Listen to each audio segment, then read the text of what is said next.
Hello guys, welcome back. ഇന്ന് ഞാൻ വന്നേക്കുന്നത് Sunday day in my life in VAT വ്ളോഗായിട്ടാണ്. സമയം 8 മണിയായി. ഇനി നമുക്ക് ബ്രേക്ക്ഫാസ്റ്റ് കഴിക്കാൻ പോവാം. എങ്ങനെയുണ്ടായിരുന്നു അഭിഷേക് മയൂരിലെ ഫുഡ്? മസാല ദോശ എന്ന് പറഞ്ഞു കഴിഞ്ഞാൽ ഇതാണ് മസാല ദോശ.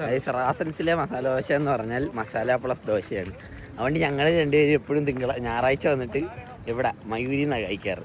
അപ്പോൾ ഇതാരും അനുകരിക്കാതിരിക്കുക. ഹോസ്റ്റലിൽ ആരും വരാൻ പാടില്ലാത്തൊരു സ്ഥലം. ബ്ലോക്ക് 1 നിറയെ അഭിഷേക് രാവിലെ തന്നെ ഒരു ടിക്സ് മേടിച്ചേക്കും. ഞാനതങ്ങ് എടുക്കുക. ശരി, bye, thank you, see you. Guys, അപ്പോൾ കഴിച്ചിട്ടൊക്കെ വന്നു. ഇനിയുള്ള പരിപാടി എന്ന് പറഞ്ഞാൽ ഇനി നമുക്ക് കുറേ അസൈൻമെൻറ്റ്സ് ആൻഡ് ഹോംവർക്സ് ഉണ്ട്. ഈ പ്രാവശ്യം തൊട്ട് ഞങ്ങളുടെ എക്സാംസ് ഒക്കെ കുറേ മാറ്റിയിട്ടുണ്ട്. സോ നോട്ട്സ് എഴുതണം. നോട്ട്സ് എഴുതിയില്ലെങ്കിൽ ഇൻ്റർവൽസ് കിട്ടത്തില്ല. ഞാൻ ബാക്ക് ടു LKG ആയി ഗൈസ്. എല്ലാ ഹോംവർക്കുണ്ട്. ഇപ്പോൾ സമയം 1:30 കഴിഞ്ഞു. ഇന്ന് ഞാൻ സൺഡേ ആയതുകൊണ്ട് ഇന്ന് ബിരിയാണിയാണ് കഴിക്കാൻ. അപ്പോൾ നമുക്ക് ബിരിയാണി കഴിച്ചിട്ട് വരാം.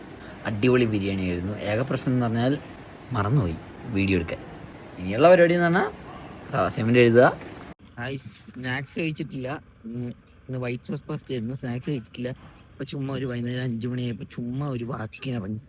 രാത്രിയിലത്തെ ഫുഡ് മോശമായതുകൊണ്ട് ബിസ്ട്രോയിൽ നിന്ന് ബാർബിക്യൂ ചിക്കൻ ബാവ മേടിച്ചിട്ടുണ്ട്. എങ്ങനെയാണെന്ന് അറിയില്ല, ഫസ്റ്റ് ടൈം ട്രൈ ചെയ്യുവാണ്. ബാർബിക്യൂ ചിക്കൻ ബാവ. ഇതെന്തോ ലഡു, ചോട്ടാ ഭീമിലെ ഓറഞ്ച് ലഡു വെള്ള വേഷം 190 രൂപ പോയിരിക്കുകയാണ് സുഹൃത്തുക്കളെ. അതിൻ്റെ ഉള്ളിൽ നല്ല ടേസ്റ്റ് ഉണ്ട്, പക്ഷെ പുറത്തുനിന്ന് വലിയ ടേസ്റ്റ് ഒന്നുമില്ല, കാരണം മാവ് വലിയ. Thank you for watching my video. By.